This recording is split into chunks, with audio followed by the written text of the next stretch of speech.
She's a liar, liar. She's a liar, liar. No, you can't trust her. No, no, no, no. What's really important now is that for the first time since I've been able to vote, certainly, for the first time in probably decades, we've got a chance here. We've got a chance for something a bit different in politics. We've got a chance for a new economic model. We've got a chance for a political system that actually is for the many rather than for the few.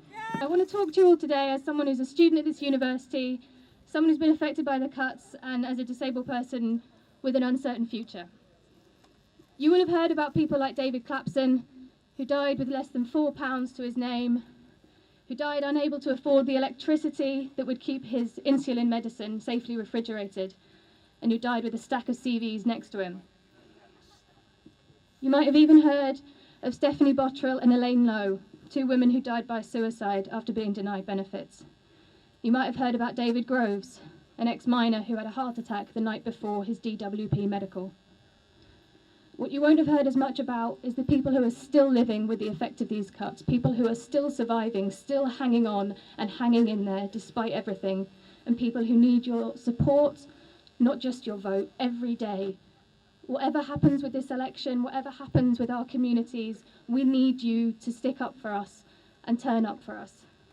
Hi, my name's Amanda and I'm one of the campaigners for Mental Health Action York, a campaign group that was set up in the York area after the sudden closure of Bootham Park Hospital, which is the local psychiatric hospital.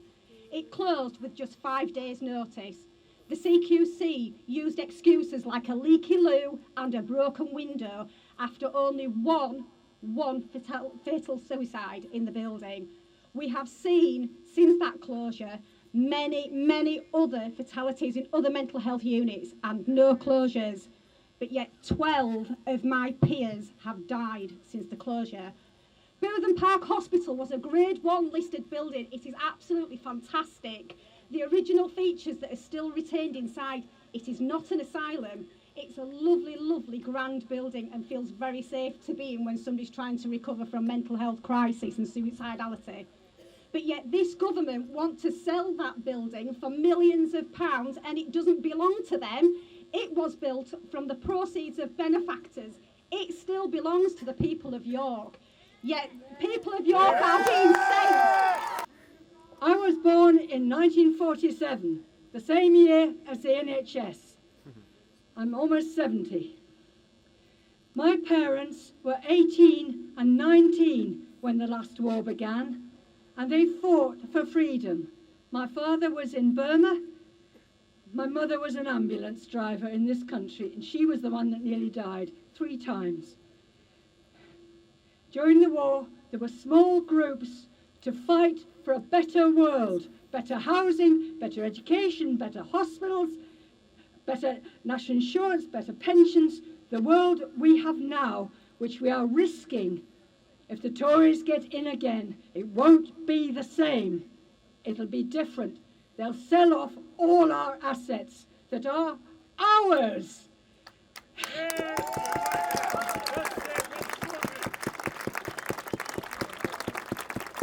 Leader of the Fire Brigade Union in North Yorkshire and a frontline firefighter at York Fire Station. I'd just like to tell you what strong and stable means for your emergency services. Strong and stable for your emergency services is far from it. In this Tory government's lifespan, we've seen 10,000 frontline firefighter jobs gone. We've seen 20,000 police officer jobs gone. We need firefighters and we need police officers. We need the NHS and we need the ambulance service. I'll tell a little bit about what a Tory government means for North Yorkshire going forward, because they've already said they're going to cut funding to North Yorkshire Fire and Rescue Service by 25% to 2020. So that is already planned. There'll be a lot more comes, by the way. We're already reducing frontline fire engines down to 3 firefighters on a frontline truck.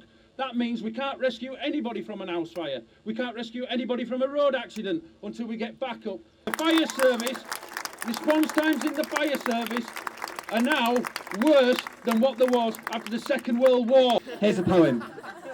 I went to the hospital because I was feeling ill, then I broke my spine picking up a gigantic bill. I guess that's what happens when the NHS is privatised, but I couldn't vote for Labour because Jeremy Corbyn doesn't wear a tie. I went to the theatre but there was nothing on. I'd go to the museum but there isn't one. I'd just stay home, watch reruns of X Factor instead, but I couldn't vote for Labour because Jeremy Corbyn is a socialist, communist, Marxist red. I went to the job centre, I went to the housing market. The only work was making sure that people get deported. I'm starting to learn we should have looked after one another, but I couldn't vote for Labour because Jeremy Corbyn collects drain hole covers. Genuinely true. Why is this man not the PM? I went to the school to collect my child. Instead of inspired, he just looked tired. Repeating facts isn't really testing what he truly knows, but I couldn't vote for Labour because of what Jeremy Corbyn said 30 years ago. The papers said we go back to the 1970s, but more punk and ska quite appeals to me. 80% of the media is owned by 5 billionaires and the BBC is a highly paid Tory team, but I couldn't vote for Labour because Jeremy Corbyn doesn't sing God Save the Queen, and not the good song from 77. I went to the food bank because I was feeling peckish, but the person there said, sorry, just checking, are you really starving? Because we've got some nurses going hungry, but I couldn't vote for Labour because Jeremy Corbyn is a little bit scruffy. I went to the nuclear bunker wearing a British flag. I was so proud to support our military lads, but they were in there too. And when the nukes were released, I couldn't vote for Labour because Jeremy Corbyn wanted peace. I went to the generic dystopian future in order to write this poem. I wanted to scaremonger, but I'm not really quite sure where it was going. I guess as Britain felt the stranglehold of 5 more years of austerity, I probably shouldn't have voted for Theresa May because she's a heartless Tory.